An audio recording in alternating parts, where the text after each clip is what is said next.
Émergence, doya, doya, émergence, doya, doya, émergence, doya, doya.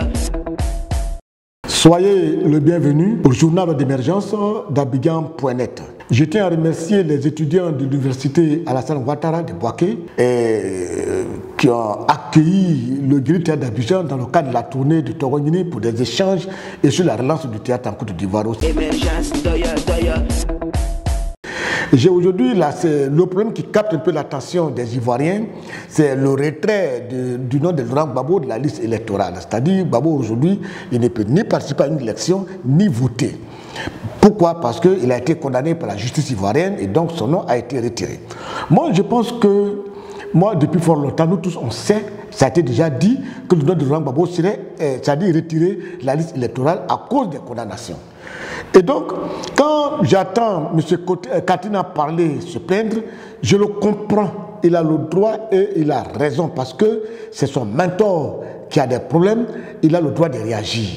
Mais ce que je peux dire aux uns et aux autres, lorsque la justice réagit, il faut une décision de justice pour contrecarrer. Je me rappelle en son temps, lorsque Alassane Ouattara avait des problèmes avec la justice et qu'il ne peut pas être candidat parce qu'on doutait de sa nationalité.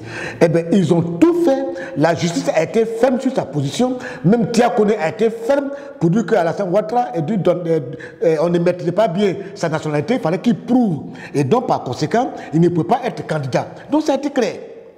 Donc au niveau de la justice, la loi a été claire là-dessus. Alassane Ouattara ne pourra pas être candidat. Ce qui s'est passé sur Laurent Gbagbo, c'est la loi aussi dit, compte tenu de telle chose, Laurent Gbagbo ne pourra pas figurer sur la liste électorale.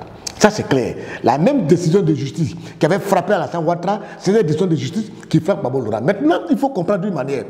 Comment se fait-il que malgré la loi, Alassane Ouattara a été candidat? C'est pour dire qu'il y a des décisions de justice et puis il y a des décisions politiques. Si à son temps, la justice avait interdit à Alassane Ouattara d'être candidat et qu'à la fin il a été candidat, c'est des arrangements politiques. Des arrangements politiques au niveau des Makosis, au niveau des grandes rencontres. C'est ces rencontres-là qui ont permis, ces décisions politiques-là qui ont permis à Alassane Ouattara d'être candidat. Ce n'est plus une décision de justice. Donc dans le cas de Laurent Gbagbo, ça peut s'appliquer. C'est vrai que la loi applique la loi, mais aussi, il faut que je vous le dise, on peut prendre des décisions politiques aussi dans le cadre de la concertation qui est installée en Côte d'Ivoire. On peut prendre des mesures politiques pour permettre à Alassane Ouattara, pour permettre à Laurent Gbagbo d'être candidat. Donc je veux que des gens comprennent, au lieu de faire des bras de fer pour détruire la Côte d'Ivoire, moi je pense qu'on peut aller sur le côté politique. C'est encore mieux. Si Ouattara était candidat, il a été sur le terrain politique.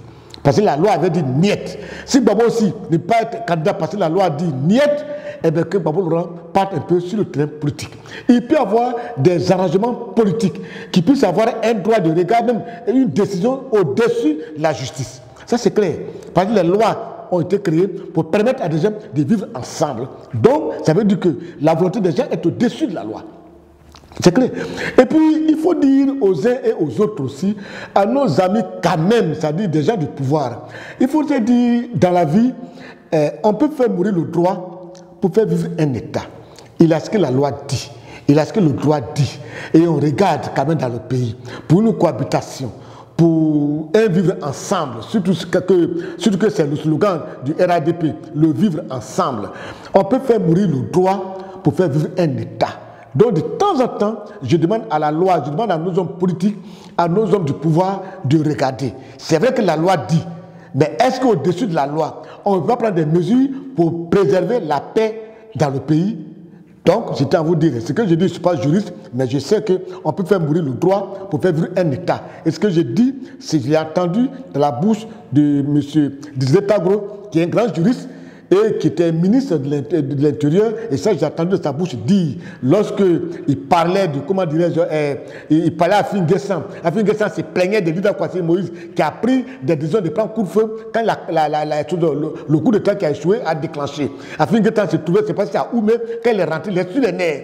Il était sur les nerfs, il a commencé à sermonner Lida Kwasi.